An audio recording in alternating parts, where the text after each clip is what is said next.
Welcome. Today I have Dr. Kristen Hick from Center for Shared Insight with us. And I'm really excited that Kristen's here today because she can share with us how she works with people who want to date after divorce. Wow, Mhm. what a big topic. You can kind of Right. start telling us because I know this is a big thing on everyone's mind. When is the right time and how does that look? Right. Well, it's a complicated question because I think it is filled with so many emotions and that's a really important aspect to understand is that when you're making that decision, you are filled with a lot of different emotions. And so, anytime we're in an emotional state, our frontal cortex of our brain is literally turned off, and that's where you make rational decisions and plan well. So you're literally dealing with like more of your primal brain, right?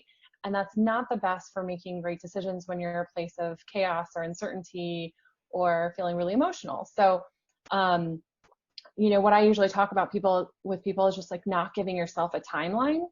So if like when you're going to feel better, when you'll be done with the divorce, right? Because there's a lot of false summits with the divorce process. We're going to be done this day. We're going to be done this way. Well, there's things that come up. Um, and then the other thing is like giving yourself a timeline around when you should be ready to date. Because, while one person might feel ready to date when they're moved out and on their own and they're still working on the divorce, another person might need to wait a few years after the divorce is final to really have done the work to be in the right place to start dating again. So it's not great to give yourself a timeline, but to give yourself time.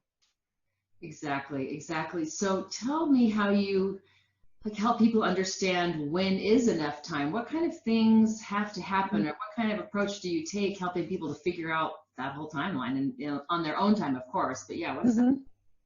Well, we help them understand like how are they feeling, right? If they're having trouble getting out of bed or sleeping well or getting into good self-care routines or things still feel pretty frazzled, that is no time to be inviting someone else into your life.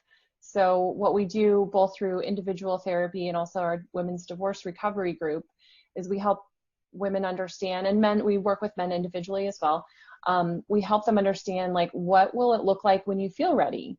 Well, what can those things look like? Will it look like you feel like you're focused and concentrated at work again? Is it going to look like you feel like you're crying less? You're less tearful from day to day. It's not that crying is bad by any means, but sometimes when crying feels like it's taking over and you can't have like an emotional, some amount of control over your emotions, like that's probably not a great time to be dating, right? So when you have greater self-awareness, when you have really processed through um, what happened in your marriage, like really going through and not just he did this, she did this, but rather, wow, this is the part I can take responsibility for. This is the part I contributed to this marriage. This is what I'm going to do to change that as I move forward. Those are some good signs that, okay, you're getting to a place of readiness to start inviting someone else into your life again. Right, right. That's good. So how do you help people maybe like, you're used to being a couple and your friends are usually couples. How do you start to kind of build that new life when there's not a lot of people maybe, how do you find your new network or how would you go about doing that? Right. Well, I think that's why people go towards dating right after divorce, right? Well, two reasons I think are really common. Ego, you're wanting to feel a sense of worthiness because you feel, well, I'm no longer married, and that's an identity that carries a lot of value in our society, right? So they're feeling a sense of like less unworthiness. I need to feel better about myself. So they go and date. And they're also feeling lonely. And those are two pretty skewed reasons for wanting to build connection with a romantic partner, right? It's going to skew your decision making quite significantly or make hasty decisions, right? But building connection is really important after divorce. So building connection through peers, through, Blue Iris does a wonderful happy hour for people going through divorce every month, and you show up and it's everyone else is in the same space of life.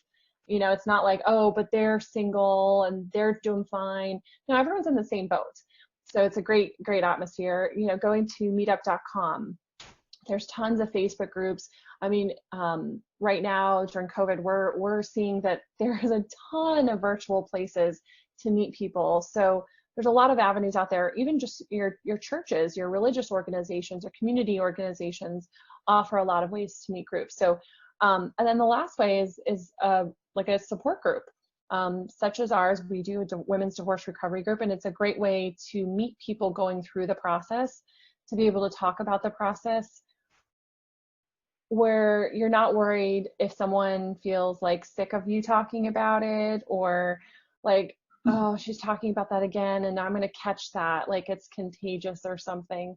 So, you know, like when you're surrounded by people that are in the same space, you can feel free to really work through what you need to work through.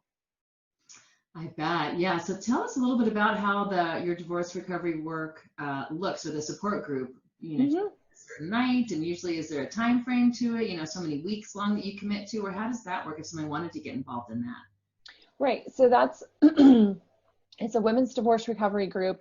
It's a little bit different than a support group, which you might find in a church organization or other community organization, where it's usually done by a manual. You watch some videos, but there's not a lot of underlying processing going on, which I think is really, really important. And those groups are really supportive in their own right. This just group is just a little bit different. It goes a little bit deeper. It's usually a group of five, excuse me, 5 to 6 women, and you commit to coming 12 weeks. What we find is that most people really enjoy it and are still getting something out of it after the 12 weeks, and so they continue past the 12 weeks. The cost of the group is $60 per group, so per week, and you pay in different chunks of time through that 12 weeks, and then month to month after that 12-week commitment. It's every Monday night from 7 to 8:30 p.m. So after you get the kids home and get them fed, and maybe someone else is taking bedtime routine, you can get there. And it's just a space for women to process through the beautiful and the ugly and the messy parts of divorce, and really learn from it. Yeah, I bet they get a lot out of that camaraderie. So, do you do it usually online? I mean, I know we are right now because of COVID. Mm-hmm. You generally do it online or in person, or is it generally always in person? How does that work normally? Historically, it's always been in person. So the group has been running almost 6 years now, with new participants coming in and out throughout that 6 years. And we've been doing it in person, but because of COVID, we've gone online. And I really think that that's been a really great tool and a resource for the women going through this whole experience and needing the support still. So it's been a little different, but we're rolling with it, and then we'll be back in person as soon as it's safe to. Yeah, exactly. And well, hopefully soon, right? We aren't sure. Yeah. This will be taped, and people can always watch this even when there's no COVID or whatever. We've got all of your information on our website. It leads to our website, and there's links to the divorce recovery group as well, so people can get the information once they watch this video. But do you have any other things you want to share before we wrap up about dating?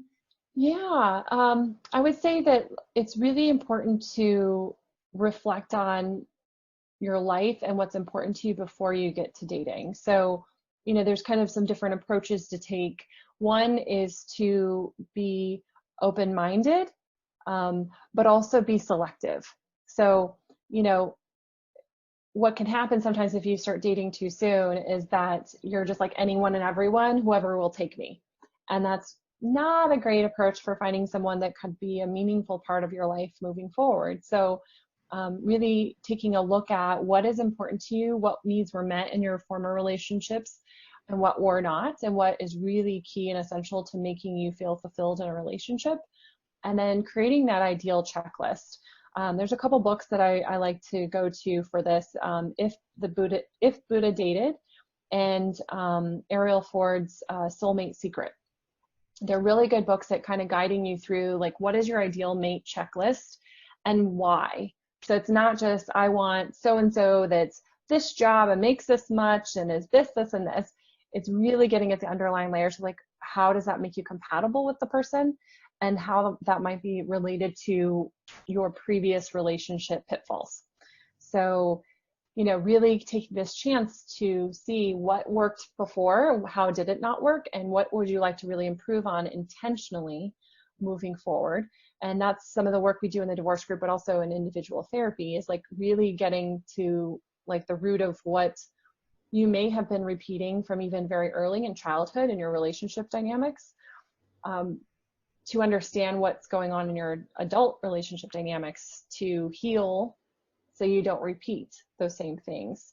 And then I could say the last thing is really honing in on your intuition. So our intuition is an amazing, wonderful, free tool that we all have at our disposal, but we've seldom used. And really, it's our internal compass.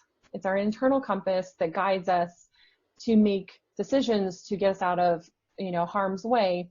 And if we tune in with that by really like reflecting on what we're ignoring and what we're dismissing, rather than going, wow, this is what my intuition is telling me, I gotta lead with this. It does so much. So your intuition is probably your greatest skill besides books and therapy and self-reflection and connecting with other people. It's going to lead you the way you want to go if you listen to it. And therapy can help you develop that skill too, but you have it within you.